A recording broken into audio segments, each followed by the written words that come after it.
হযরতে লোকমান হাকিম তিনি আল্লাহ তাআলার ওলি ছিলেন, আল্লাহ তাআলার প্রিয় বান্দা ছিলেন। আল্লাহ তাআলা তাকে একটা নিয়ামত দান করছেন। মূলত ওনার আরেকটু পরিচয় বলি সংক্ষেপে। হযরতে লোকমান হাকিম ছিলেন একজন নবী, ছিলেন হযরত আইয়ুব আলাইহিস সালাম। এই আইয়ুব আলাইহিস সালামের আত্মীয় ছিলেন উনি। দুইটা বর্ণনা, কোন বর্ণনায় হলো হযরতে লোকমান হাকিম ছিলেন আইয়ুব আলাইহিস সালামের ভাগিনা, আরেকটা বর্ণনা হলো লোকমান হাকিম ছিলেন আইয়ুব আলাইহিস সালামের খালাতো ভাই। এই দুইটা বর্ণনা, ভাগিনাও হইতে পারে, খালাতো ভাই হইতে পারে। আচ্ছা, এরপরে কথা হলো হযরতে লোকমান হাকিম ব্যক্তিগতভাবে ছিলেন গোলাম, কৃতদাস। এরপরে কথা হলো হযরতে লোকমান হাকিম ছিলেন চেহারা সুরতে সুন্দর না, চেহারার গঠন গুঠন মিলায়া খুব সুন্দর আকৃতির না। এরপরে কথা হলো হযরতে লোকমান হাকিম কৃতদাস হিসাবে তার মনিবের কাঠ কাটার কাজ করতেন। বন থেকে কি করে আনতেন? কাঠ কাইটা আনতেন, এই কাজটা করতেন। কিন্তু এই কাঠ কাটা অবস্থায়, মনিবের কর্ম করা অবস্থায় জীবনে কোনোদিন তিনি আল্লাহ তাআলার কোনো নাফরমানি করেন নাই। আল্লাহ তাআলার একটি হুকুমের নাফরমানি না করাতে, আল্লাহর অবাধ্য না হওয়াতে আল্লাহ তাআলা পছন্দ করে, মহব্বত করে আল্লাহ তাআলা তাকে একটা শ্রেষ্ঠতম নিয়ামত আল্লাহ তাকে দান করছেন। ওই নিয়ামতটার নাম হলো হিকমত। কি? হিকমত। যখন আল্লাহ তাআলা দেখলেন কৃতদাস হওয়ার পরেও, একজন মনিবের অধীনে কৃতদাস হওয়ার পরেও, জঙ্গলে কাঠ কাটার পরেও আল্লাহর বন্দিগি ছুটে না, আল্লাহ তাআলার গোলামি ছুটে নাই, আল্লাহর ইবাদত ছুটে নাই, আল্লাহ তাআলা তখন তাকে হিকমত নামের নিয়ামতটা আল্লাহ তাকে দান করলেন। এইটাই এই আয়াতে, আমি যে আয়াত পড়ছি এই আয়াতের প্রথম বাক্য। আল্লাহ তাআলা বলেন ওয়ালাকাদ আতাইনা লুকমানাল হিকমা।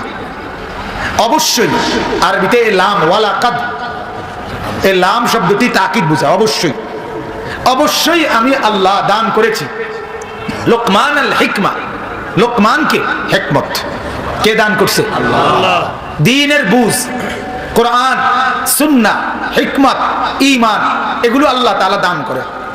তো আল্লাহ বলেন আমি লোকমানকে হিকমত দান করেছি।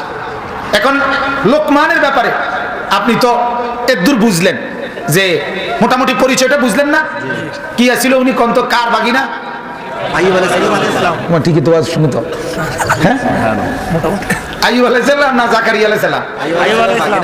মাশাআল্লাহ, আইয়ুব আলাইহিস সালামের ভাগিনা অথবা খালাতো। হ্যাঁ, মাশাআল্লাহ। আর উনি ব্যক্তিগতভাবে কি ছিলেন? কৃতদাস ছিলেন।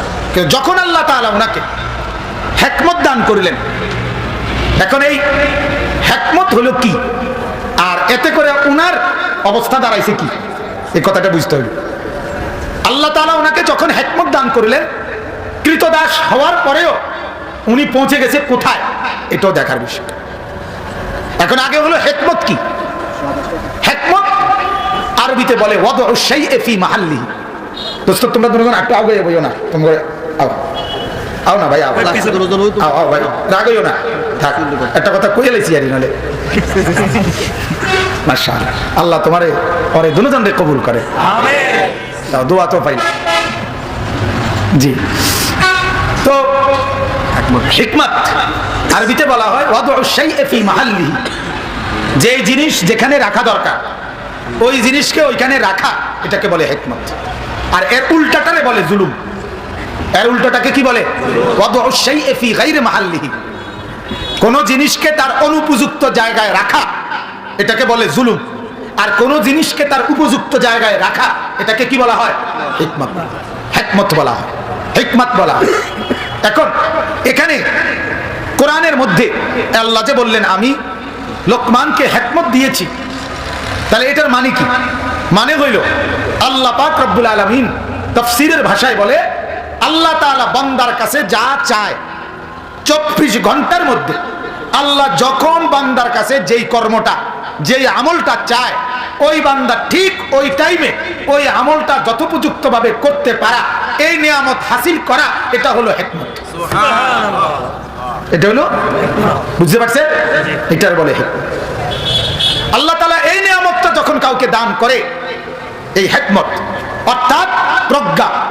আমরা যে বলি বাংলা ভাষায় প্রজ্ঞা, এই প্রজ্ঞার সঠিক তর্জমা বাংলা ভাষায় বুঝাইতে পারবে না, কোরআনের তাফসীর দ্বারা এটা বোঝানো। হিকমত অর্থাৎ আল্লাহ তাআলা বলেন, আমি আমার বান্দার কাছে 24 ঘন্টা যখন যা চেয়েছি, আমি তাকে যেভাবে পরিচালিত করতে চাইছিলাম, ওই পরিচালনার মতো যোগ্যতা যখন আল্লাহ তাআলা কারো মধ্যে দান করে, যে ঠিক আমি আল্লাহর মানসা মতো, আমার চাওয়া মতো, আমার ইচ্ছে মতো সে তার জিন্দেগিটা পরিচালনা করতেছে প্রতিটা নিঃশ্বাস পর্যন্ত, এইটা যাকে দিলাম তাকেই আমি আল্লাহ হিকমত দান করলাম। এখন যদি এটাই হয় অর্থ, তাহলে এটা কি?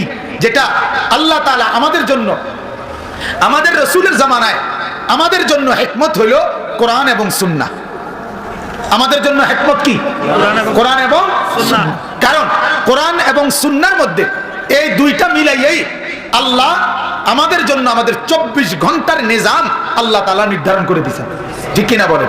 কোরআন সুন্নাহর মধ্যে আমাদের জীবনের নির্দেশনা, চলার গতি, চলার পথ কোন মিনিটের জন্য নাই, মানে কোন সেই কর্ম যেই কর্মের বেলায় আমাদের জন্য কোরআনের কোনো দিক নির্দেশনা নাই।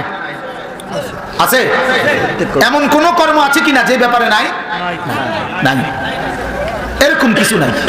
জীবনের প্রতিটা নিঃশ্বাস, পানির গ্লাসটা গ্লাসটা দেন, এই যে পানি, না না এই যে গ্লাস, আল্লাহ নবী সাল্লাল্লাহু আলাইহি সাল্লাম এই গ্লাসে যখন পানি খেতেন তখন 3 নিঃশ্বাসে পানি খাইতেন, প্রত্যেকটা নিঃশ্বাস গ্লাসের বাহিরে ফেলতেন। তাইলে এই হাদিস দ্বারা, এই সুন্নত দ্বারা বোঝা যায় মুহাম্মদ আরবি সাল্লাল্লাহু আলাইহি সাল্লাম তার উম্মত নিঃশ্বাস কেমনে ফেলবো এটা পর্যন্ত বলে গেছে। যেখানে নিঃশ্বাসের ব্যাপারে দিক নির্দেশনা আছে, তো সেখানে আর বাকি কি? হাত পাও, অঙ্গ প্রত্যঙ্গ, কথাবার্তা, চলা ফেরা, আচার ব্যবহার, কোনটার ব্যাপারে দিক নির্দেশনা নাই? আহার নিদ্রা, হাসি কান্না, আনন্দ বেদনা, দুঃখ সুখ, ঘর বাজার পরিবার, লেনদেন, আয় রোজগার, বাজার ব্যবসা, জীবনের এমন কোন অঙ্গন নাই যেই অঙ্গনের ব্যাপারে আল্লাহ এবং তার রাসূলের নির্দেশনা নাই। তাইলে এটা যে নিয়ামত হাসিল করলো, জীবনটা সে এভাবে চালাচ্ছে যে 24 ঘন্টা আল্লাহ এবং তার রাসূলের মানসা মতে তার হাসি কান্না, তার কথাবার্তা, আচরণ, উচ্চারণ, সেই হিকমত লাভ করছে। আমাদের ভারতীয় উপমহাদেশের, এই উপমহাদেশের একজন শ্রেষ্ঠতম বুজুর্গ ছিলেন ইমামে রব্বানি হযরত মাওলানা মুফতি রশিদ আহমদ গঙ্গুহি রাহমাতুল্লাহ আলাইহি। আমাদের কওমি মাদ্রাসার মূল মার্কাজ দারুল উলুম দেওবন্দ মাদ্রাসা, জানেন আপনারা? দারুল উলুম দেওবন্দ ইন্ডিয়ায়, ইউপিতে, ইউপি প্রদেশ ওইখানে। তো এই দারুল উলুম দেওবন্দ এর প্রতিষ্ঠাতাদের মধ্যে অন্যতম একজনের নাম হলো হযরত মাওলানা মুফতি রশিদ আহমদ গঙ্গুহি রাহমাতুল্লাহ। মনে রাখতে হবে, ফাঁকি দিয়ে বলে রাখি, আমাদের এই কওমি মাদ্রাসার মূল দারুল উলুম দেওবন্দ, এটা শুধু কোনো মাদ্রাসা না, এটা আল্লাহর রাসূল সাল্লাল্লাহু আলাইহি সাল্লাম তার 23 বছরে নবুয়তের মিশনে 23টি বছরে লাগাতার যত শাখায় আল্লাহর নবী ইসলামের কাজ করছেন, আল্লাহর কসম তার সকল শাখায় সমানভাবে ভিন্ন ভিন্ন গ্রুপের মাধ্যমে আল্লাহ তাআলা এই দারুল উলুম দেওবন্দের মাধ্যমেও সারা পৃথিবীতে কাজ নিয়েছেন। এটাই সত্য, এটা একবার ইতিহাসের আলোকে প্রমাণিত বাস্তব কথা। এমন কোনো দিক নাই, মুসলমানের অস্তিত্ব যেখানে আছে সেখানে পৃথিবীর যেখানেই হোক, সেটা যেখানেই মুসলমান আছে, অস্তিত্ব আছে, সেখানেই দারুল উলুমের ফারজান্দ সন্তানের কোনো না কোনো দ্বীনি খেদমত আছে। এই জন্য কওমি মাদ্রাসা আপনি ওই বাংলাদেশ মনে করেন না, কওমি মাদ্রাসার আপনি ইন্ডিয়া মনে করেন না, কওমি মাদ্রাসার আপনি পাকিস্তান মনে করেন না। কওমি মাদ্রাসার শিকড় 7 তবক জমিনের নিচে, কওমি মাদ্রাসার শাখা প্রশাখা 7 আসমানের উপর। সুবহানাল্লাহ, 7 আসমানের উপর। অর্থাৎ আল্লাহ পাক রব্বুল আলামিনের কাছে মকবুল ইদারা, মকবুল প্রতিষ্ঠানের নাম দারুল উলুম দেওবন্দ। বলেন আলহামদুলিল্লাহ। আলহামদুলিল্লাহ। এজন্য যে কোনো বিবেচনায় দাওয়াত, তালিম, তাজকিয়া, জিহাদ, সমস্ত বিষয়ে ইসলামের এমন কোন শাখা নাই যেই শাখায় দেওবন্দের উলামায়ে কেরাম, কওমি মাদ্রাসার উলামায়ে কেরামের অবদান নাই। হঠাৎ করে 2-1 দিন ফেসবুকে কোনো বয়ান শুনে, কোনো লেকচার শুনে, অথবা বাংলা কিছু পড়ে নিজেকে হঠাৎ করে মহাপণ্ডিত ভাববেন না। কথা বুঝছেন কিনা বলেন? অবশ্যই অবশ্যই হক্কানি রব্বানি উলামায়ে কেরাম এই জমিন কোরআন সুন্নাহর পরিবেশ করার জন্য বিগত 200 বছরের চাইতে বেশি এই জমিন সহ এই উপমহাদেশের ইঞ্চি ইঞ্চি মাটিতে মেহনত করছে। এর বিনিময়ে আলহামদুলিল্লাহ আজকে কোরআনের কথা বলার পরিবেশ চতুর্দিকে ছড়ায় পড়ছে। এটা মেহনত, এটা ওনাদের চোখের পানির বরকত, চোখের পানির বরকত। রাতকে রাত, দিনকে দিন ওনারা কাঁদছে।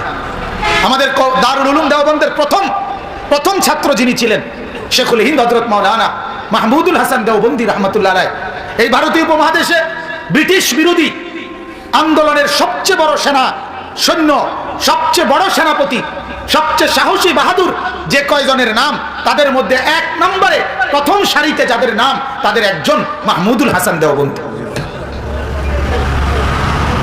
এই মহাত্মা গান্ধী, জওহরলাল নেহেরু, এরপরে কায়েদে আজম মোহাম্মদ আলী জিন্নাহ, এরা সব পরে শেখুল হিন্দ হযরত মাওলানা মাহমুদুল হাসান দেওবন্দি তাদেরও সিনিয়র। তারা শ্রদ্ধা করতেন ব্রিটিশ বিরোধী আজাদী আন্দোলনের। এত বড় সৈনিক ছিলেন। 4 বছর একটানা ব্রিটিশের জেলখানায় তিনি মাল্টার কারাগারে বন্দী ছিলেন। 4 বছর পরে যখন জেলখানা থেকে ছাড়া পাইছিলেন, তখন উনি জেলখানার মধ্যে ওনাকে শারীরিকভাবে এই পরিমাণ নির্যাতন করছিল, যেদিন জেলখানার থেকে বের হয় সেদিন উনি আর সোজা হইয়া বাইর হইতে পারে নাই। লাশের খাটের মধ্যে, খাটিয়ার মধ্যে শোয়াইয়া কান্দে কইরা এরপরে ওনারে দেওবন্দে আনছে। সোজা হইয়া হেঁটে আসতে পারে না। যখন ওনার খাট রাখছে তখন ওনাকে বলছে, হুজুর আপনি কিছুদিন, আপনি বেশি ক্লান্ত, অসুস্থ, আপনি কিছুদিন বাড়িতে বিশ্রাম করেন। সেটাকে অবমূল্যায়ন করি না, কিন্তু তাদের চাইতে বেশি অবদান ওলামায়ে দেওবন্দের। বলেন আলহামদুলিল্লাহ। এটা প্রমাণিত সত্য। আল্লাহ বুঝার তৌফিক দান করুক। তো বলতেছিলাম হযরত মাওলানা মুফতি রশিদ আহমদ গাঙ্গুহি ইমামে রব্বানি রাহমাতুল্লাহ আলাইহি, উনার পীর ছিলেন সাইয়্যিদুত তায়েফা হাজী এমদাদুল্লাহ মুহাজির মক্কি রাহমাতুল্লাহ আলাইহি। তো উনার পীরের হাতে বায়াত হওয়ার পরে কিছুদিন পর, লম্বা সময় পরে, উনি একদিন জিজ্ঞাসা করছিল শায়েখে মুরিদকে যে রশিদ আহমদ কি হালত কও? তখন বলছে হযরত আমার হালত 3টা। কয়টা? 3টা। 1 নাম্বার, আমার কেউ প্রশংসা করুক কিংবা নিন্দা করুক আমার তো বরাবর মনে হয়, মাদাহ জম বরাবর। প্রশংসা করলেও আলগা ধরে না, মানে ফুলি না, আর নিন্দা করিলেও সেতি না, দুই রকম ক্ষেত্রে কথাইতে। প্রশংসা করুক কিংবা নিন্দা করুক আমার কাছে কি মনে হয়? বরাবর মনে হয়।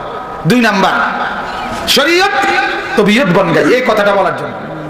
দ্বিতীয় কথা হলো, বলে হযরত ইসলামের উপরে চলা, আল্লাহর দ্বীনের উপরে চলা, এটা আমার দেহের স্বাভাবিক অংশ হয়ে গেছে। এই কথাটার জন্য বলছি, মেরি শরীয়ত তবিয়ত বন গাই, আমার শরীয়তের উপরে চলাটা আমার তবিয়ত হয়ে গেছে, আমার জন্য এটা স্বাভাবিক হয়ে গেছে, আমার জন্য এটা স্বাচ্ছন্দ্যে, আলহামদুলিল্লাহ আমার দ্বারা আল্লাহর বন্দিগি হচ্ছে। বলেন আলহামদুলিল্লাহ। এটা হিকমত। এটা কি বলেন না? হিকমত। এটা হিকমত। 3 নাম্বার হলো হযরত পুরা কোরআন এবং সুন্নাহর মধ্যে, কোরআন এবং সুন্নাহর মধ্যে কোন বিষয়ে আমার কোনো ফেস লাগে না। আমি কোরআনের সব আয়াত, হাদিসের সমস্ত হাদিস আমি যথোপযুক্ত ভাবে ব্যাখ্যা করতে পারি। আলহামদুলিল্লাহ। আমাদের অধুনা পণ্ডিতরা, আধুনিক বুদ্ধিজীবীরা পারে না। ইমাম আবু হানিফার কোন হাদিসে এগো বুঝতে পারে না। তার কথা হলো মাযহাবের কোন হাদিসে হইছে না, কারণ এটা তো পুরান কথা। তাই না, নতুন করে নিলে যদি বলে আগেরটা ঠিক আছে, তাহলে আমি নতুন কি কইলাম? কথা বুঝেন না? এখানে হলো মেইন সমস্যা। আমারে আলগা চিনবো কেমনে মানুষে? তাহলে আমারে আলাদা তো চিনতে হইব। কথা বুঝছেন না? পুরা মসজিদ সবাই নিচে হাত বাঁধে, তো আমিও হাত বাঁধলে আর কে কার দিকে চায়? আমি আলগা করলে না আমার দেখবো সবাই, এবার এরকম করে হিসাব বুঝছেন না আপনারা? এটা হলো মেইন হিসাব। মেইন হিসাব হলো এটা। সবাই 4 আঙ্গুল ফাঁক দিয়ে দাঁড়ায় পুরা মসজিদে, তো এটা তো আপনার স্বাভাবিক। এখানে তার আলগা আলোচনা হইতো না। আমি একটু শেখাইলে না এমনি এরকম করে কা। কথা বুঝছেন নি? এই হলো মেইন কাহিনী। আলগা চিনাই তো আমারে। আমি একবার একজনকে বলছিলাম আমারে যে হুজুর আপনি জিতা ও যেমনি ওয়াজ করেন তা লাড়া খাবাই তো এরকম সিস্টেম আসেনি? আছে, আমার কাছে আছে। আমার কাছে তো বুদ্ধি আছে মিয়া। আমি যদি শুধু 2টা সপ্তাহ পাঞ্জাবিটা উল্টাইয়া ফিন্দি 23 সালে 2 সপ্তাহ লাগবে না। এখন যে স্ট্যান্ডওয়ালা এগুলো একদিনে মাথা তুলে নিবে, ঠিক কিনা বলেন না? ভাইরাল একদিনে। নতুন হুজুর আসেছে পৃথিবীতে, তিনি উল্টা পাঞ্জাবি গাও দিয়ে ওয়াজ করে। হেডলাইনে এটা হবে উল্টা পাঞ্জাবি হুজুরের ওয়াজ শুনেন। হ্যাঁ, আমার একজনে দেখাইলো যে হুজুরে দেখেন লেখছে যে ওই দিন আমার যে হুজুর ছবি আমনের ওয়াজ আরেকজনের, আবার আরেক জায়গায় ছবি আরেকজন হুজুরের ওয়াজ আমার। আমি কই বেড়া মনে হয়তো টাকার কইলাম না। যাই হোক, তো বলার উদ্দেশ্য হইল যে হযরত রশিদ আহমদ গাঙ্গুহি রাহমাতুল্লাহ আলাইহি বলেন, কোরআন সুন্নাহর কোনটার মধ্যে আমার বিরোধ লাগে না। আমি রাসূলুল্লাহ সাল্লাল্লাহু আলাইহি সাল্লামের প্রত্যেকটা হাদিসের যথোপযুক্ত আল্লাহ রাসূল সাল্লাল্লাহু আলাইহি সাল্লামের বরকতে আমি ব্যাখ্যা করতে পারি। বলেন আলহামদুলিল্লাহ। আর আমরা বুঝেন না এটা নাই, ওটা নাই, ওটা না, শুধু ছাটে, শুধু কাটছাট, শুধু বাদ দাও, শুধু বাদ দাও, শুধু বাদ দাও, শুধু বাদ দাও, শুধু বাদ দাও, শুধু বাদ দাও। আহা লানা আখিরু হাদিল উম্মাহ আউয়ালাহা। আল্লাহর নবী বলছেন, এই উম্মতের পরবর্তী প্রজন্ম যখন তাদের প্রথম প্রজন্মের প্রথম সারির ওলামা আইম্মা পূর্বসূরি পূর্বের মনীষীদেরকে যখন অভিশাপ দিতে শুরু করবে, আল্লাহর নবী বলেন মনে রাখবা কিয়ামত তখন আসতে আর দেরি হবে না, আযাব গজব শুরু হবে। এটা হলো মেইন বিষয়। আলাদা চিনাও, আলাদা আলাদা চিনাও। আমার মতে এটা, আমার খেয়ালে এটা, আমার ধারণা এটা, আমার মতে এটা করা উচিত, আমার দিক নির্দেশনা এটা, আমার পরামর্শ এটা, আমার অ্যাডভাইস এটা। না আমনের আমনের আমার ইথন আমার যত কম বলতে পারবেন আল্লাহর কসম তত কামিয়াবি। আমার যত বলবেন আলগা হইতে চাইবেন, আমার বলে পৃথক মত দিতে চাইবেন, তত ক্ষতি। ফেরেশতারা সব সেজদাওয়ালাদের কাতারে ঢুকে গেছে। আল্লাহ বলছে তোরা সব কামিয়াব, একজন শুধু আমার কইয়া আলগা হইতে চাইছে। আল্লাহ বলে তুই জাহান্নামী, যা।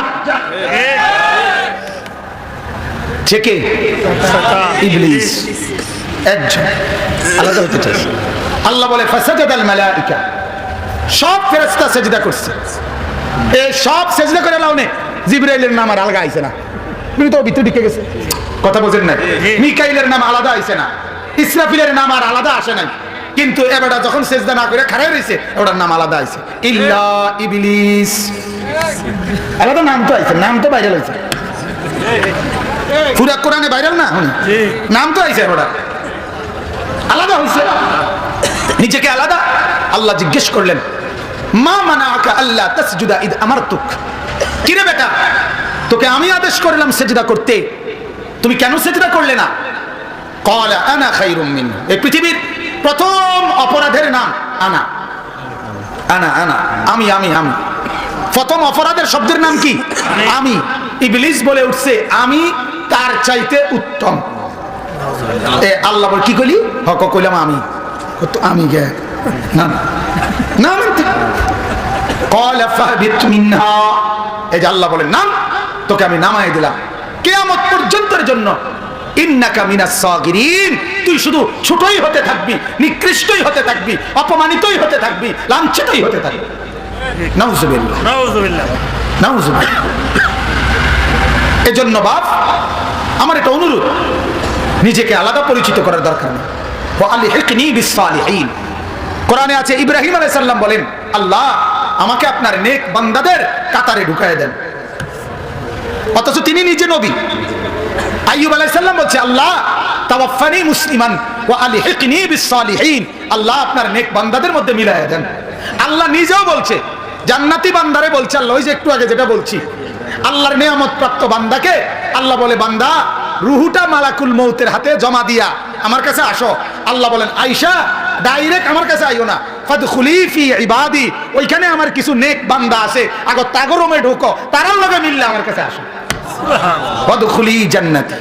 একলা ইও না, একলা মজা পাইতা না, একলা কি মজা পাইবা না। বেহেশত জুনায়েদ বাগদাদি, বাইজিদ বোস্তামি, হ্যাঁ, এরপরে আপনার আবু বকর, ওমর, ওসমান, আলী, আবু হানিফা, শাফি, মালিক, আহমদ ইবনে হাম্বল, বুখারী, তিরমিজি, মুসলিম, নাসাই, এর মহান ব্যক্তিদের সাথে মিল্লা আসো, তাহলে জান্নাতেও মজা পাইবা। বলেন আলহামদুলিল্লাহ। এজন্য আল্লাহ ওয়ালাদের সাথে থাকবো তো ইনশাআল্লাহ, আল্লাহর নেক বান্দাদের সাথে থাকবো তো ইনশাআল্লাহ। দোস্ত কোনোভাবে আলাদা হবেন না, কোনোভাবে। অনুরোধ আমার, বয়ান শুনেন, কোনো মানা নাই, তাফসীর পড়েন কোনো মানা নাই, বাংলা তরজমা পড়েন কোনো মানা নাই। কাগুলো মাসাইলগুলো ইমাম আবু হানিফা রাহমাতুল্লাহ আলাইহি ফিকহ লিখে গেছে, সাজায়ে গেছে, এই জন্য হানাফি মাযহাব। তো ইমাম বুখারীও তো হাদিসের কিতাব লিখে গেছে দেখা, এই কারণে আমরা বুখারী শরীফ পেলাম। বুখারী শরীফও তো আসমান থেকে পড়ে নাই, বুখারী শরীফও তো রাসূলুল্লাহ সাল্লাল্লাহু আলাইহি সাল্লাম আমাদের সামনে রাখা যায় নাই। এই রাসূলুল্লাহ সাল্লাল্লাহু আলাইহি সাল্লাম ইন্তেকাল করেছেন 11তম হিজরিতে, ইমাম বুখারী রাহমাতুল্লাহ আলাইহি জন্মগ্রহণ করেছেন 194 হিজরিতে। এই কথাটা শুধু বুঝেন, 194 থেকে 11 বাদ দেন, কতক্ষণ? হ্যাঁ বাদ দেন 183। আমার কথা, এই একটা কথা বুঝলেই বুঝবেন। 11তম হিজরিতে কে মারা গেছে? নবীজি সাল্লাল্লাহু আলাইহি সাল্লাম ইন্তেকাল করেছেন কত হিজরিতে? আবার বলেন। ইমাম বুখারী জন্মগ্রহণ করছে জন্ম 194 হিজরিতে, আর ইন্তেকাল করছে 256 হিজরিতে। 194 হিজরিতে উনি যদি জন্ম নেয় তো উনি মুহাদ্দিস হইছে কমপক্ষে 11 বছর বয়সে। ওনারে বলা হয় যে উনি 11 বছর বয়সে হাদিস মুখস্থ বলতে পারতেন, জাহিন ছিলেন। তো ধরেন আপনি 183 লগে আরো 11 ধরেন, নবীজির ইন্তেকালের পরে 194 পর্যন্ত তো 183, তো উনি মুহাদ্দিস হইতে হইতে আরো 11 বছর ধরেন না, আবার 194। ও মাশাআল্লাহ, আবার একই সমান আইলো। তাহলে এই 194 বছর রাসূলুল্লাহ সাল্লাল্লাহু আলাইহি সাল্লামের ইন্তেকালের পরে এই মাঝে 194 বছর ইমাম বুখারীর কাছে হাদিসগুলো আইছে কেন? বলে না কেন, কথা বুঝেন নাই? 11তম হিজরিতে আল্লাহর নবী সাল্লাল্লাহু আলাইহি সাল্লাম তো ইন্তেকাল করলেন, আর ইমাম বুখারী তো 194 বছর পরে উনি আপনার মুহাদ্দিস হইলেন। তো 194 বিগত বছরগুলোতে হাদিসগুলো যদি বাই সিরিয়াল না আসতো কোনো মাধ্যম হয়ে, তো ওনার কাছে আইতো নি। তাহলে ওই মাধ্যমগুলো সব বাদ, তো ওই মাধ্যমগুলোই তো উলামায়ে কেরাম। কথা বলেন না কেন? ওই মাধ্যমগুলোই তো উলামায়ে কেরাম। তাহলে আলেমদের কথা বাদ দিলে, উলামায়ে কেরামের কথা বাদ দিলে ইমাম বুখারী হাদিস পায় কার থেকে? ইমাম বুখারী হাদিস তো রাসূল থেকে শুনে নাই। ইমাম বুখারী তো সাহাবী না, কথা বলেন না কেন? ইমাম বুখারী সাহাবী? ইমাম বুখারী স্বপ্নে পাইছে এগুলা? ইমাম বুখারীর বাড়ির মধ্যে মাটির তলে পাইছে এগুলা? এগুলা সন্দুকে আছিল? তাহলে এটা কি গুপ্তধন? এজন্য বাপ অবশ্যই এই কথা বোঝা উচিত, কোনোভাবেই নতুন প্রজন্মের এই কথা মনে রাখা চাই। উলামায়ে কেরামের সিলসিলা, ফুকাহায়ে কেরামের সিলসিলা বাদ দিয়ে সহিহ ইসলাম আপনি পাবেন না, পাবেন না। শুধু সহিহ হাদিস এটা যেমন জরুরি, সহিহ ইসলামও জরুরি, উভয়টা জরুরি। কোরআনও জরুরি, সুন্নাহও জরুরি।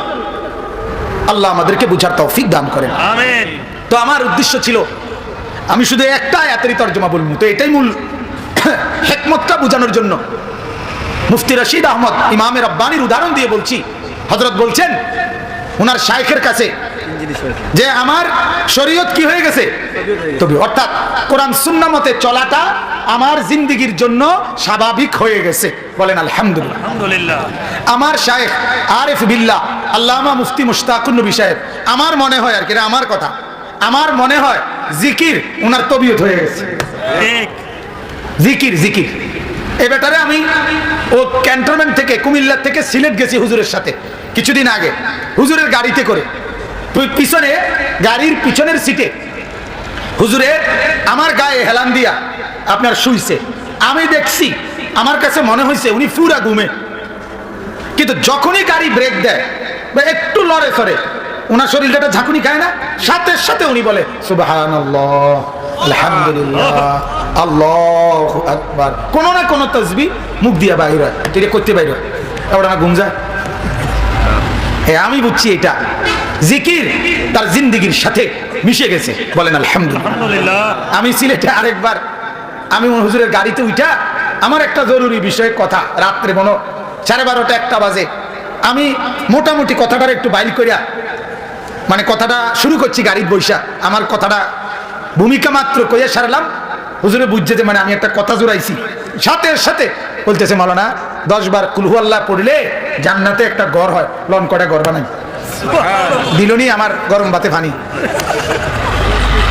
বুঝেন না কথাটা?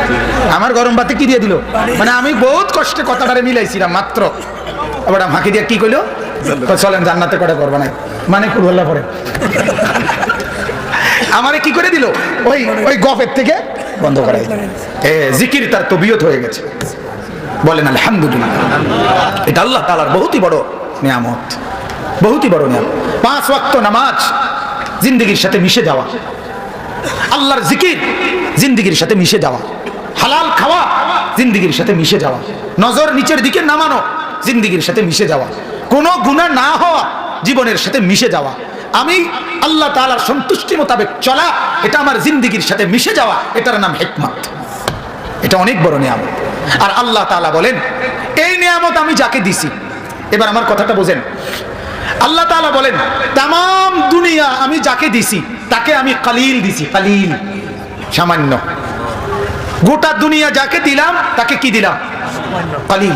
কুল মাতাউদ দুনিয়া কালিল। আল্লাহ বলেন ও নবী বলেন তামাম দুনিয়াটা, দুনিয়ার সবকিছু কালিল, সামান্য। কদ্দুর বলেন না, তামাম দুনিয়া যাকে দিলাম তাকে কদ্দুর দিলাম। তামাম দুনিয়া পেয়েও মালিক বলে কিছুই দিনা। আর আমরা 10 শতক পাইয়া অনেক কিছু, অনেক কিছু। এরপরে আল্লাহ বলেন, এবার আল্লাহ বলেন তামাম দুনিয়া যাকে দিলাম তাকে আমি সামান্য দিলাম, কালিল। আর হিকমত যাকে দিলাম আল্লাহ বলেন আমি বলতেছি তাকে আমি সবচেয়ে বেশি কল্যাণ দিলাম। এটা কি? কোরআনের আয়াত, ওয়ামান ইউতাল হিকমাতা ফাকাদ উতিয়া খায়রান কাসীরা কাসীরা কাসীরা। আল্লাহ বলে আমার পক্ষ থেকে যাকে হিকমত দেওয়া হলো তাকে সবচেয়ে বেশি বেশি বেশি কল্যাণ দেওয়া হলো। তামাম দুনিয়া দিলে আমি বললাম কালিল, আর হিকমত দিলে আমি বললাম কাসীর।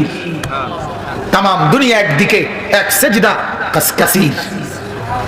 একবার সুবহানাল্লাহ তামাম দুনিয়ার চাইতে ভারী, একবার লা ইলাহা ইল্লাল্লাহ তামাম দুনিয়ার চাইতে ভারী। ঠিক কিনা বলেন? হ্যাঁ, এটা জরুরি বোঝা উচিত, এটা বোঝা উচিত। দুনিয়ার সবকিছু সবকিছু স্বার্থের সাথে সম্পৃক্ত। রব্বুল আলামিনের জান্নাত নিঃস্বার্থভাবে আল্লাহর দান। দুনিয়ার সবকিছু, দুনিয়ার সবচেয়ে বেশি আদরের মহব্বতের বন্ধন মা বাবার সাথে সন্তানের। মা বাবার সেবাটা, মা বাবার দয়া মায়া দরদটা দেখলে মনে হয় একেবারেই নিঃস্বার্থ, কিন্তু যদি আলটা করা হয় ভিতরে তাইলে পরীক্ষার রিপোর্ট আসবে এখানেও কিছুটা স্বার্থ আছে, এখানেও কিছুটা স্বার্থ আছে। বুকের মানিক একদিন বড় হবে, একদিন আমিও বুড়ো হব, সেদিন সে তো আমাকেও দেখবে। ঠিক কিনা বলেন? যদি আলটা করা হয় তাহলে একটু সূক্ষ্মভাবে এই রিপোর্ট আইতে পারে, পুরা নিঃস্বার্থ হবে না, পুরা নিঃস্বার্থ। কিন্তু রব্বুল আলামিন বলে আমার বান্দা গোটা কায়নাত যদি তোমরা আমার নাফরমানি করো আমার এক জাররা কোনো ক্ষতি হবে না। সবাই তোমরা যদি সেজদা করো আমার এক সুতা বাড়বে না। আমার সবটাই তোমাদেরকে দয়া, আমার দুনিয়াও তোমাদেরকে দয়া, আমার আখিরাত আর জান্নাত এটাও শুধুই দয়া। এখানে আমার স্বার্থের কিছু নাই, আমার স্বার্থের কিছু। এজন্য বাপ আল্লাহ তাআলা যাকে হিকমত দান করে তাকে রব্বুল আলামিন সবচেয়ে বেশি বড় নিয়ামতটা দান করে। এজন্য তামাম দুনিয়া পেলেন কিন্তু কোরআন পেলেন না, তামাম দুনিয়া পেলেন কিন্তু সুন্নাহ পেলেন না, তামাম দুনিয়া পেলেন কিন্তু নামাজের কিসমত হলো না, তামাম দুনিয়া পেলেন কিন্তু আল্লাহকে ডাকার কিসমত হলো না। আল্লাহর কসম আপনি সামান্য পেয়ে অসামান্য হারালেন, সাধারণ পেয়ে অসাধারণ হারালেন, ক্ষুদ্র পেয়ে অনেক বেশি হারায় ফেললেন, অনেক বেশি হারায় ফেললেন। আল্লাহ আমাদেরকে বুঝার তৌফিক দান করেন। আমার বাপ এই নিয়ামত। এবার দ্বিতীয় কথা এই ব্যাপারে একটা উদাহরণ আপনি দিলে বুঝবেন। আল্লাহ বলেন এই তামাম দুনিয়া বুঝাইয়া দেওয়ার জন্য আমি আল্লাহ তোমাদেরই মধ্যে এক মানুষ দিয়া আরেক মানুষরে দুনিয়া এমনি বুঝাইতে আছে। এই যে মনে করেন ফুলকপি খেত, পাতা কপি খেত, আলু খেত, সিএনজি চালানি, রিক্সা চালানো, এরপরে অটো চালানো, এরপরে দোকানদারি করা, সেলুন চালানো, এরপরে ক্রোকারিজের দোকান চালানো, ক্রোকারিজ তো আপনার কাপড়ের দোকান চালানো। আল্লাহ বলেন এই সব কিছু দুনিয়া এগুলো আমি আল্লাহ তোমাদেরই মতো এক ধরনের মানুষ দিয়া আরেক ধরনের মানুষকে শিখাইতেছি। কিন্তু হিকমত এটা আমার এমন নিয়ামত, এটা আমি জানতেন কাউরে দিয়া আমি শিখাই না, এটা শিখাবার জন্য আমি আল্লাহ আমার সর্বশ্রেষ্ঠ নবী আখিরি নবীকে জমিনে পাঠাইছি। আল্লাহ বলেন আগে বন্ধুকে পাঠাইছি, আমার রসুলকে পাঠিয়েছি, মুহাম্মদকে পাঠিয়েছি, আমার নবীকে পাঠাইছি। পাঠাইয়া বলছি বন্ধু হিকমতের নিয়ামত এটা আপনি জানতেন কোনো নেই, এটা ফুলকপি ফাতা কপি না, এটা বন না, চা বিস্কুট না, এটা দোয়ানদারি না, এটা অটো চালানি না, সিএনজি চালানি না। এজন্য এটা যে কারো দায়িত্ব দিলে হবে না। আমি আল্লাহ আপনাকে পাঠালাম, আপনার মাধ্যমে আমি আমার বান্দাদেরকে হিকমত শিখাবো। কোরআনে আছে হুয়াল্লাযী বাআথা ফিল উম্মিনা রাসূলাম মিন আনফুসিহিম ইয়াতলু আলাইহিম আয়াতিহি ওয়া ইউযাক্কিহিম ওয়া ইউআল্লিমুহুমুল কিতাবা ওয়াল হিকমাতা। আল্লাহ বলেন, ও দুনিয়ার মানুষ, আমি তো আল্লাহ কতভাবেই আমার পরিচয় দিলাম। আমি কে এটা তো আমি আল্লাহ বহুভাবেই জানালাম।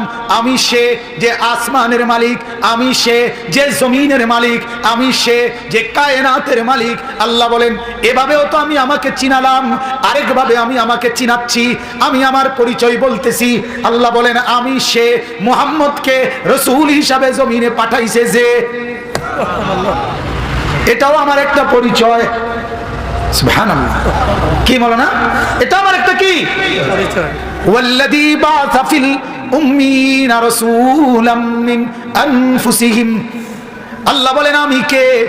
আমি সেই মাওলা, আমি সেই মালিক, যে মালিক আমার এই বন্ধুকে কায়নাতের সব কিছু বানাবার আগে আমি বন্ধুকে বানিয়েছিলাম, নজরের কাছে রাখছিলাম, আপন করে মায়া করে সাথে রাখছিলাম।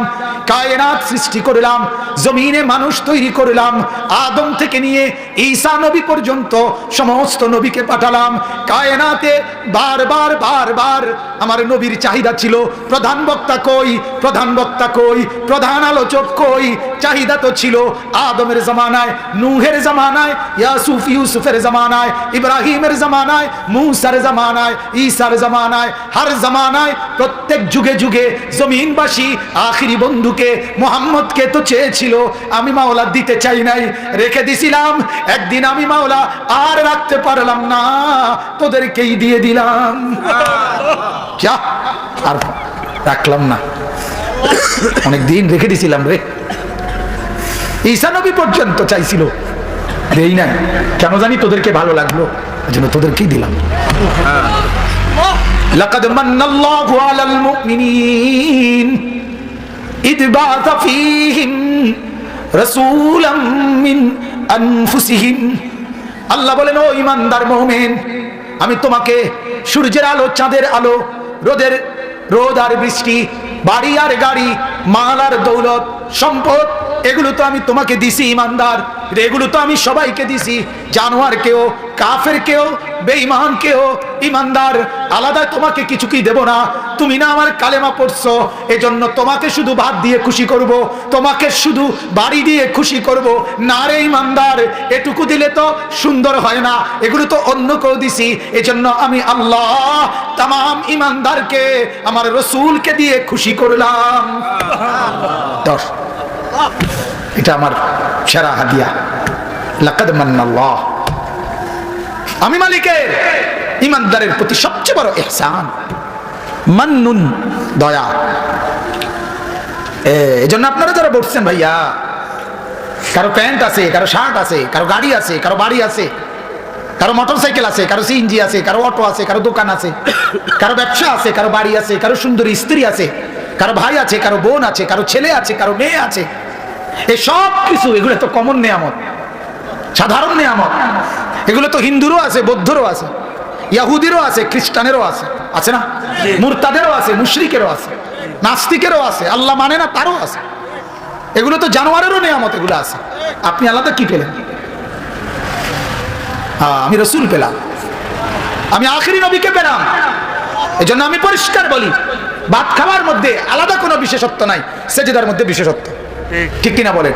আমি গর্বের সাথে বলতে পারি, এশার নামাজের সেজদা আমি দিয়েছি, পৃথিবীর কোন কাফের বেঈমান সেজদা দেয় নাই, হাজারো কোটি নাফরমান সেজদা দেয় নাই, কিন্তু ভাত খাইছে সবাই, সেজদা দেয় নাই সবাই। তাহলে এটা না আলাদা কিছু? তুই তো মনে করো ভাতের থালা, মোবাইল একটা চালায়, ওটা বাট এটা বানাইয়ে দিছে তো তোরা কাফের, তো তুই এনে বুজুর্গির কিতাব। তোর মোবাইল যদি 70,000 টাকা না 70 লক্ষ টাকাও তোর মোবাইলের দাম হয়, এটার মানাইয়েই তো দিছে তোর বেঈমানেরা। তো বেঈমানের দাম তো এটার কারণে যদি তোমার দাম হয়, আমার মোবাইল 70,000 টাকা, এ কারণে আমি চাদর রুফে দিয়ে আড়ন দরকার, আমি প্যান্ডেলের রুফে বান্ধিয়ে থন দরকার আমারে নাকি? হ্যাঁ, তোমার টাঙ্গাই তুমি দরকার না আমার বড়া বিশাল কিছু জনগণ দেখেন দেখেন না আমাদের ছেলেপেলেগুলো মোটর সাইকেল একখান চালায়, মোটর সাইকেল এটার দাম নাইলে 1 লাখ টাকা 80-90 হাজার কি করে এরম পাউডার এম লারে এরম করে হিরুম করে ছাগল কোথাকার একবারে ছাগল এগুলা এরম করস কাপড়ে মোটর সাইকেল দাঁড়িয়ে মোটর সাইকেল একখান চালাইয়া তুই এরম করো তুই যদি বাস চালাইতি তাহলে তো বাস মাথা তুলাইতি কথা কয় না তেজন মোটর সাইকেল এরম করে তুই বাস চালাইলে কি করতো আমি করলে বাস তো আমার মনে হয় মাথা তুলে রাখতো বেওকুফ কোথাকার। আরে বন্ধু তাম দুনিয়া রসুলকে হারিয়ে কিছুই না।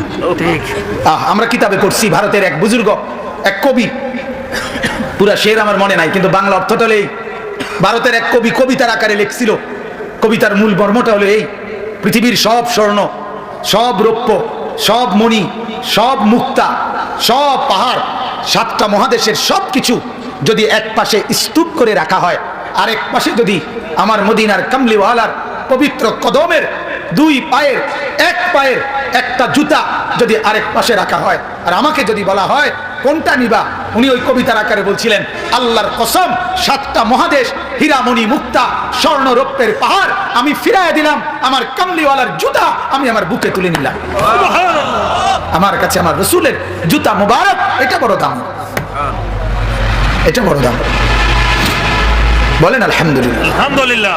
এই জন্য কোরআনের দৌলত যারা পাইছেন নামাজের মজা যারা পাইছেন সেজদার মজা যারা পাইছেন সুফিয়ানে সৌরি রহমতুল্লাহ আলাইহি একজন বড় মুহাদ্দিস বুজুর্গ আলেম ছিলেন তিনি বলতেন এক এক সেজদা দিয়ে আমি সুফিয়ান যেই মজা পাই যেই স্বাদ পাই যেই আনন্দ পাই ওনার কিতাবে আমরা পড়ছি সুফিয়ানে সৌরি বলে আল্লাহর কসম দুনিয়ার রাজা বাদশাগুলো যদি ওই সেজদার মজা একটু পাইতো বুঝতো তাহলে তারা আমাদেরকে জবাই করে হইলো সেজদার স্বাদ আমাদের থেকে ছিনায় নিত।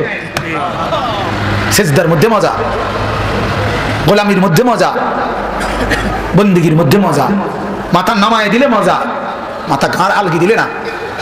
বলে তামশি ফিল আরদি মারাহা, আল্লাহ বলছে মাথা আলগি দিয়া অহংকার করো না। ইন্নাকা লান তাখরিকাল আরদা, ও বান্দা যত জোরেই হাঁটো না কেন এই জমিনের মাটি তুমি ফাটাইতে পারতা না। আপনার জুতা যত মজবুত হোক আপনি মাটি ফাটাইতে পারবেন কিন্তু আচ্ছা আপনারা আন্দাজ করেন শক্ত ভারী বুট জুতা এটা যেরকম মজবুত ওজন আর এই যে বৃষ্টির পানির যে ফোঁটা এটা ওই বুট জুতার তুলনায় পাতলা হালকা না ভারী? বুঝেন নাই কথাটা কি কি বৃষ্টির পানির ফোঁটা। আল্লাহ তাআলা বলে তোমার বুট জুতা দিয়া তুমি বাইরাইয়া লাইটাইয়া এই জমিন ছিদ্র করতে পারতা না। আর আমি আল্লাহ কত উপরের আসমান থেকে আমি যখন বৃষ্টির ফোঁটা ফেলি জমিনের মধ্যে এই ফোঁটা ফোঁটা বৃষ্টি দিয়ে আমি এই জমিনটাকে চালনির মতো ছিদ্র করে ফেলি। এটা কোরআনে আছে না? আন্না সাবাবনাল মাআ সাব্বা সুম্মা শাকাকনাল আরদা শাক্কা। আল্লাহ বলেন আমি বৃষ্টি নামাই পানি ঝরাই অঝোর ধারায় এরপর এই জমিনকে আমি আল্লাহ ছিদ্র ছিদ্র করে ফেলি। ওই যে সরিষার দানা লাল শাকের দানা ওই যে কলুইর দানা তুমি যে এমনি সিডাইয়া দিয়ে এলাইছো লাল শাকের দানা সিডায় না কথা বলেন ডাটা ডাটার শাক ডাটা আমরা কি কর না আমরা দেশে মাইলা কর মাইলা মাইলা। আমি নোয়াখালী টুমচর মাদ্রাসায় যখন পড়তাম লজিং থাকতাম তো লজিংয়ে 3টা ছেলে পড়াইতাম আর একটা ছোট মেয়ে পড়াইতাম 4 জন 2 ঘর মিললাম 3 ছেলে এক ঘরের মেয়েটা আরেক ঘরে 2 ঘরে মিললে খাওয়াইতো 15 দিন করে। এখন একবার যখন ওই 3 ছেলের ঘরে খানা পড়ছে 15 দিন প্রত্যেক দিন দেখি এই মাইলার শাক এড়িয়ে দেয় তরকারি। আমি কইলাম কিরে শহীদ ফলার নাম ছাত্রের নাম আর কি ঘটনা কিটা তরকারি বদলে না কা আরে ছোট বাচ্চা হে একটা মজার কথা কইছিল হাসি দিয়ে আমার কইতেছে হুজুর এটি শেষ হইব কেমনে আম্মা ডেইলি উড়াইয়া আরো বিঘা ছিড়াইয়া দেয় বুঝছেন না এন দিয়ে কোকা উড়ায় এন দিয়ে আবার দানা কোকা কি করে দেয় এই রঙ আহা শহীদ চইলে আর আমার এই ঘরে খানা যাওয়ান পর্যন্ত তরকারি বুঝা গেছে ঠিক বদলি তো না কারণ তোমার মায়ের যে বুদ্ধি পাইছে এন দিয়ে উড়ায় এন দিয়ে ছিড়াইয়া দেয় ওই দানার কথা কখনই মনে হয়েছে আর কি। অনেক মহব্বত করতেন পরম করে অনেক ভালোবাসতেন। আল্লাহ আল্লাহ তাআলা যাদের খাবারে আল্লাহ তাআলা আমাদেরকে পড়বার তৌফিক দিছে আল্লাহ তাদের পুরো খানদানকে মাফ করে দেন। তো বলতেছিলাম আল্লাহ বলেন অহংকার করে হেঁটো না, তুমি তো জমিন ছিদ্র করতে পারবা না। আবার আল্লাহ বলে ওয়ালাম তাবলুগাল জিবালা তুলা, মাথা আলগি দাও কেন বান্দা, মাথা যত আলগি দাও না কেন ওই পাহাড়ের চূড়া পর্যন্ত পৌঁছতে তো পারবা না। তাহলে তোমার চাইতে তো উঁচা পাহাড়, অহংকার করো কেন, বড়াই করো কেন? এক বুজুর্গ এক যুবককে বলছিল, যুবক উনারে ধমক দিছিল যে চিনেন আপনি কে? আমি তখন ওই বুজুর্গ আল্লাহর ওলি বলছে হ্যাঁ চিনি। যুবক আমি তোকে চিনি, অহংকার করিস না, আমি চিনি তোরে। বলছে কি বলেন? বলছে এক নম্বরে তুই ছিলি এক ফোঁটা নাপাক দুর্গন্ধময় বীর্যের ফোঁটা, এটা ছিলি তোর শুরু। আর তুই কয়দিন পরে মরলে কবরে হইবি নিকৃষ্ট দুর্গন্ধ ফসা লাশ, এটা তোর শেষ। আর মাঝখানে এখন তোর পেটে আছে দুর্গন্ধযুক্ত পায়খানা, এই হলি তুই। তুই বেটাগিরি দেখাস কি তা? তোর তোর পেটের বরাবর এক সুতা ছিদ্র যদি করে দেই আমি আল্লাহ, তাই তোর দুর্গন্ধে এলাকার কেউ থাকতে পারবে না। কথা বলেন না? আল্লাহ আমাদেরকে বুঝ দান করেন। আমার বাপ, আমি আপনাদেরকে এই কথাটাই বুঝাইতে চাইছি। হিকমত আল্লাহ তাআলা বলেন আমি জমিনবাসীকে নিয়ামত দিলাম, আমার রসুল পাঠালাম, পাঠিয়ে আল্লাহ তাআলা বলেন ও নবী আপনি কি করবেন পৃথিবীতে, এই কথাটাই শেষ করছি। আপনি পৃথিবীতে কি করবেন? আল্লাহ তাআলা বলেন এক নম্বরে আমার কোরআন আমার বান্দাদেরকে তেলাওয়াত করে শোনাবেন। এক নম্বর কি করবেন? আমার কোরআন আমার বান্দাদের মাঝে তেলাওয়াত করবেন। দুই নম্বর আমার বান্দাদের অন্তরে কলজার ভিতরে গুনাহ একবার আস্তর হয়ে গেছে, টাইলস শুদ্ধা ফেরাস্তাত্ব করছে গুনার একটা টাইলস লাগাইছে, একবার শক্ত হয়ে গেছে। আপনি এই অন্তর গুনাহ থেকে পবিত্র করে আপনি বিশুদ্ধ করে দিবেন, তাজকিয়া। তিন নাম্বার ওয়ায়ুআল্লিমুহুমুল কিতাবা ওয়াল হিকমাতা, এই ওয়াল হিকমাতা এই শব্দ আল্লাহ বলেন তিন নম্বরে এই কোরআন এবং হিকমত, অর্থাৎ কোরআনও শিখাবেন, পুরা জিন্দেগি কোরআন মতে 24 ঘন্টা কিভাবে চালাবে সেই হিকমতও আমনে শিখাই দিবেন।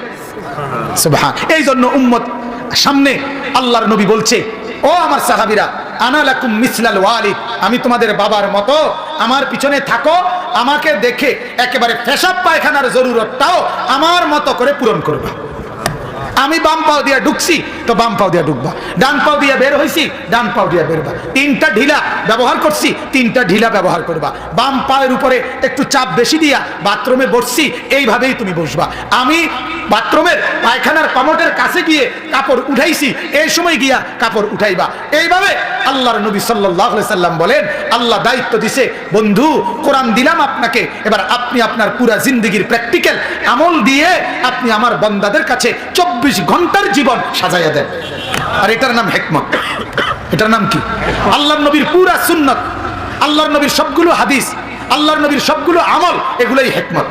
অর্থাৎ যেখানে যেটা রাখা দরকার সেটা নবীজি বুঝাই দিয়েছেন। যেমন একটা উদাহরণ দেই, কোরআনুল কারীমের মধ্যে আছে ফাসাব্বিহ বিসমি রাব্বিকাল আযীম, তোমরা আজিম রবের তাসবিহ পড়ো। কি রবের? আজিম রবের। আবার কোন তো? আজিম। আচ্ছা আবার আল্লাহ বলছে সাব্বিহ ইসমা রাব্বিকাল আলা, তোমরা আলা রবের তাসবিহ পড়ো। কি রবের? আলা। এখন প্রশ্ন আল্লাহ আমরা জানতে চাইলাম রাসূলুল্লাহর কাছে, ও নবী আজিম রবের তাসবিহ মানে রবের নামের সাথে আজিম লাগাইয়া তাসবিহ পড়মু কখন? রবের নামের সাথে আলা লাগাইয়া তাসবিহ পড়মু কখন? আমনে কইয়া দেন, আমি তো বুঝতেছি না। আল্লাহ তো দুটোটাই কইছে, আমি রবের নামের লগে কি লাগাও? আজিম লাগাইয়া তাসবিহ পড়ো। আবার কি বলছে? আমি রবের নামের সাথে আলা লাগাইয়া কি পড়ো? আমি কোনানে কোনটা পড়ুম কখন? আল্লাহর নবী বলছে আজিম রব, রবের সাথে আজিম লাগাইয়া তাসবিহ ইজআলুহা ফি রুকুইকুম, রুকুতে পড়ো। নবী বলছে আলা লাগাইয়া রবের নামের সাথে তাসবিহ এটা সিজদাতে পড়ো, সুবহানা রাব্বিয়াল আলা ওটা সিজদায় পড়ো, সুবহানা রাব্বিয়াল আযীম এটা রুকুতে পড়ো। এটার নাম হিকমত। এটার নাম কি? কোনানে কোনটা রাখো, কোনানে কোনটা থম, এটার নাম হিকমত। এটা নবী শিখাইছে। তাহলে রাসূলুল্লাহ সাল্লাল্লাহু আলাইহি সাল্লামের সুন্নাত ছাড়া, নবীর তরিকা ছাড়া, নবীর আমল ছাড়া, নবীর জিন্দেগি ছাড়া হিকমত অর্জন করা সম্ভব? হাকিম হওয়া সম্ভব? তাহলে আমরা যে কথায় কথায় কই বেটা হিকমত জানতে হয়। আমাদের এখন আসেন আমাদের প্রচলনের মধ্যে হিকমত কি? আমাদের প্রচলনের মধ্যে হলো মিছা কথা গুছাইয়া বলা, আমাদের সমাজে প্রচলনের মধ্যে কি এক মিথ্যা কথা গুছাইয়া যুখরুফাল কাউলে গুরুরা। আল্লাহ বলে শয়তানের একটা বড় অভ্যাস হলো শয়তান জি জি জি আপনি খারাইয়া মতে কি আপনি যে এত ভদ্রাকের কথায় কথা উঠতেলাম আপনি খারাইয়া মতেন কেন কথা বলেন না কেন? মানে অর্থাৎ দুনিয়ার কথাকে খুব সুন্দর করে জানে কিন্তু আল্লাহর কথা করতেই পারে না। ইংরেজি উচ্চারণ করে চমৎকার, বাংলা উচ্চারণ করে চমৎকার, কিন্তু আল্লাহর কোরআন পড়তে বললে হুজুর আমরা তো জেনারেল শিক্ষিত, তো এই জন্য এগুলো পারি না। পারেন না কা? আপনি পারেন না কা? আপনি সিরিয়াস পাইছেন সারা জীবন, পারেন না কেন? কথা বলেন না কেন? কেন আল্লাহর কোরআন পারবেন না? আপনি মুসলমান না? আপনি ইমানদার পরিচয় দেন কিভাবে মিয়া? কোরআন কি কোনো পড়ার নাম না? কোরআন তো সর্বশ্রেষ্ঠ এলেমের নাম। তো এলেমের সর্বোচ্চ মর্যাদা বাদ দিও কমপক্ষে এটা পড়া কিনা, তো আপনি মুসলমান এটা পারেন না কা? এই জন্য বাপ সবার কাছে বলি, সবার কাছে এই যে কয়জন বসছেন আরো কম বইলেও আমার কোনো আফসোস ছিল না। আল্লাহর কসম, একেবারে রব্বে কাবার কসম, আমার কোনো ব্যথা নাই কারো প্রতি, কোনো অবস্থাতে আমি এটা ঘাবড়াই না। আমার কথা হলো আমার মালিকের কথা আমি একজনের কাছে বলতে পারলো আমার কামিয়াবি। কারণ আমার মুখ দিয়া বাইর হইলেই, আমার দিলে ইখলাস থাকলে আমার আমলনামায় নেকি আসবে। ঠিক কিনা বলেন? সামনের শ্রোতা কয়জন এটা আমার দেখার দরকার নাই, আমার মুখ দিয়া মালিকের কথা বের হয়েছে কিনা আর আমার দিলের মধ্যে আল্লাহর সন্তুষ্টি আছে কিনা এর ভিত্তিতে আমার নেকি আসবে।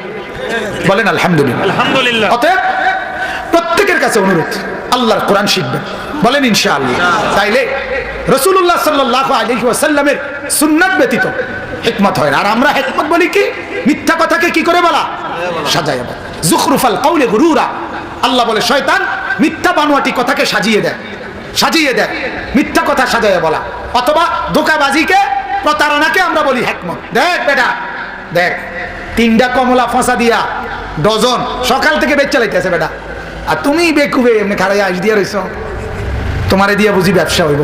দূর বেটা, তার থেকে কিছু শিখ, একটু সালাক দুনিয়া কিছু শিখ, চোখ কান খোলা রাখ, এই হেতে সালাক। এই যে যেতে 3টা কমলা ফাঁসা দেয় হেতে কি? আর যে বেটা মিথ্যা বলে না এতে হলো বেকুব, ওইতে হিকমত। দেখছনি কেমনে গুছাইয়া কইছি মিছা কথাটা, টেরও পাইছে না? হ্যাঁ, এটা হিকমত। কথা বলেন না? এটা তো বাটফারে না, কথা বলেন না? বাটপারটা বাটফারি কেমনে হিকমত হয়? সিটারি কেমনে হিকমত হয়? ধোঁকাবাজি কেমনে হিকমত হয়? প্রতারণা কেমনে হিকমত হয় বলেন? বাটফারি তো বাটফারিয়ে, সিটারি তো সিটারিয়ে, ঠিক কিনা বলেন না? অতএব কোরআন সুন্নাহর ইলম, কোরআন সুন্নাহর বুঝ, কোরআন সুন্নাহর আমল, কোরআন সুন্নাহর জিন্দেগি, কোরআন সুন্নাহর আলোকে 24 ঘন্টা, এটার নাম হিকমত। আল্লাহ যেন সেই নিয়ামত লোকমানকে যেমন দান করছে, আখিরি নবীকে যেমন দান করছে, হাজারো আউলিয়া বুজুর্গকে যেমন দান করছে, আল্লাহ যেন আমাদেরকেও দান করে। আমিন। ওয়ালাকাদ আতাইনা লুকমানাল হিকমা।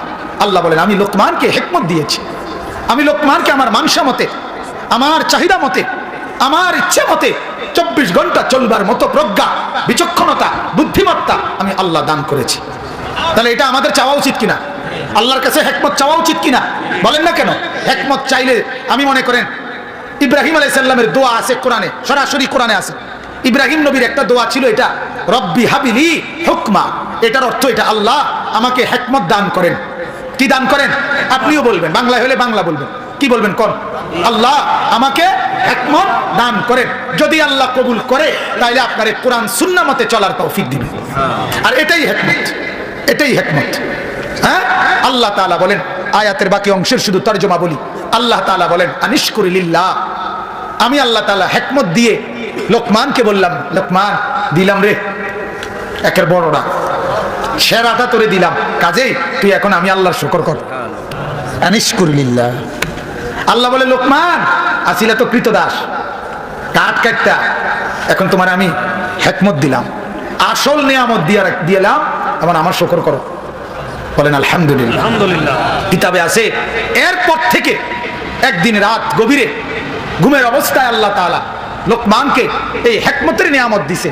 সকাল থেকে লোকমান যা বলে মানুষ অবাক, তোমার এটা কি কয়? এত সুন্দর কথা, এত সুন্দর উপদেশ। এরপরে আর কাট কাটার সময় নাই, কাট কাটার আর কি নাই।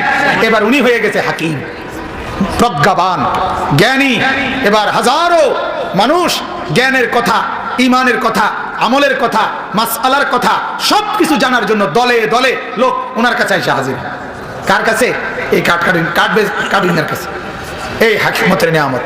আমরা তাফসীর আশ্চর্য কথা পড়ছি, তাফসীরের মধ্যে আছে একদিন এক কাঠুরিয়া আয়েশা লোকমানে হাকিম এরকম শত শত মানুষের সামনে নসিহত করতেছে আর প্রজ্ঞাপূর্ণ হিকমত আন্দাজে কথা বলতেছে।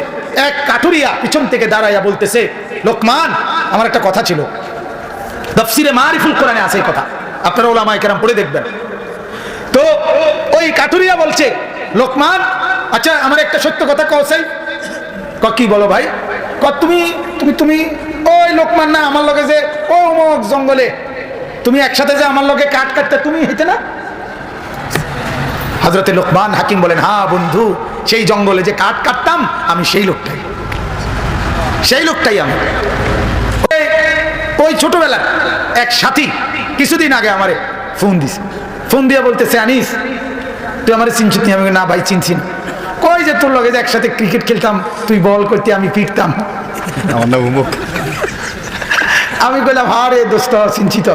কই আমি তো, তুই এখন ওয়াজ করো মোবাইলে, ওয়াজ দেখে অবাক যে আমরা হেই আনিস। আমি হ দোস্ত হেই আনিস, অন খেলি না। আমি বললাম, দোস্ত আমি অনেকই খেলি না, ভালো হয়ে গেছে। মানে সে আবেগে তার কথা জড়াইয়া যাইতেছে, বলতে পারতেছে না খুশিতে। কি রে কস তুই আমার হেই আনিস দোস্ত? বলেন আলহামদুলিল্লাহ, যালিকা ফাদলুল্লাহ। এটা মালিকের দয়া। কার দয়া? তাইলে এরপরে লোকমান যাই বলতো সবকিছু প্রজ্ঞা, মানুষ অবাক হইতো। এজন্য তাফসীরের মধ্যে আছে সেই আইয়ুব আলাইহিস সালামের হায়াতের আমলে লোকমান হাকিম, কারণ উনার বাগিনা না, খালাতো ভাই। মনে আসেনি কথা শুরুতে? বেশি রাইতে এই যেমন ভুলে গেছেন আপনার। তো লোকমান আল্লাহ তাআলা তাকে দীর্ঘ হায়াত দিছিলেন। এজন্য হযরতে লোকমান আইয়ুব আলাইহিস সালামের আমল থেকে নিয়ে হযরত দাউদ আলাইহিস সালাম পর্যন্ত মাঝের এই সময়ে আর নবী ছিল না। এই পুরাটা সময় লোকমান হাকিমে ঈমান, আমল, ফিকহ, মাসআলা, ফতোয়া সমস্ত কাজ উনি করতেন। উনি বলতেন, যখন দাউদ আলাইহিস সালাম নবী হলেন তখন উনি ইস্তফা দিয়েছেন, বন্ধ করে দিয়েছেন। বলছেন এখন আল্লাহর পক্ষ থেকে নবী আসছে, এখন তিনিই বলবেন। বলেন আলহামদুলিল্লাহ। এই লোকমানে হাকিম, এই লোকমানে হাকিমকে আল্লাহ তাআলা বলেন, আমি রব্বুল আলামিন তোমাকে যেই নিয়ামত দিছি হিকমত, আনিশকুর লিল্লাহ, তুমি আমার শুকর করো, আল্লাহর শুকর করো। ওমান ইয়াশকুর ফাইন্নামা ইয়াশকুরু লিনাফসিহি। হ্যাঁ, এটাই পরে আল্লাহ বলছে, বান্দা লোকমান আমাদেরকেও বলছে শুকর করতে বলছি। কার? কিন্তু মনে রাখো ফলাফল আসবে তোমার। কথা বুঝছেন নি? আবার কোন কি কইছি? ফলাফল শুকর করবেন কার? ফলাফল আসবে কার? আজকে আমার মাদ্রাসায় ইসলাহি মাহফিল হয়েছে। আমি মূলত ওইখান থেকে সাইরা আসছি। প্রতি মাসের দ্বিতীয় শনিবার, প্রত্যেক মাসের দ্বিতীয় শনিবার আমার যে ছোট্ট একটা মাদ্রাসা আছে ময়নামতি সাবের বাজার, গরু বাজারের পশ্চিমে আশরাফুল উলুম, ওই মাদ্রাসায় আলহামদুলিল্লাহ আমার শায়েখ আরিফ বিল্লাহ আল্লামা মুফতি মুশতাকুন নবী সাহেব হযরতের ইজাজতে ওইখানে ইসলাহি মজলিস চালু করা হয়েছে। আসর থেকে এশা আপনাদের দাওয়াত প্রত্যেক মাসে। আগামী ফেব্রুয়ারির 12 তারিখ। ফেব্রুয়ারির কয় তারিখ? 12 তারিখ। যাবেন 11 তারিখ, 13 তারিখ যাবেন ইনশাআল্লাহ। বলেন ইনশাআল্লাহ। দেখেন আমাদের খুলনার হযরত বলছে যে হযরত মাওলানা মুফতি নুরুল আমিন সাহেব হুজুরে আমার একদিন একটা উপদেশ দিছে, মাওলানা আমি আপনাদের কুমিল্লায় আসি, আপনারা আমার খুলনায় আসবেন। এই কথা বইলা হুজুরে বলছে যে মাওলানা নদীতে জোয়ার আর ভাটা, এই জোয়ার ভাটা যদি নদীতে চলে, আসা যাওয়া করে পানি, তাহলে ওই নদী জীবিত থাকে। ওই নদী কি থাকে? জীবিত থাকে। জোয়ার ভাটা না চললে নদী এটা কি হয়ে যায়? মরে যায়। এই জন্য আমিও আসবো, আপনারাও আসবেন। আসা যাওয়া থাকলে মহব্বত এটা জীবিত থাকবে। কোন মাউন্ডে কোন যাবেন নি, নাহলে ডেটার নাই।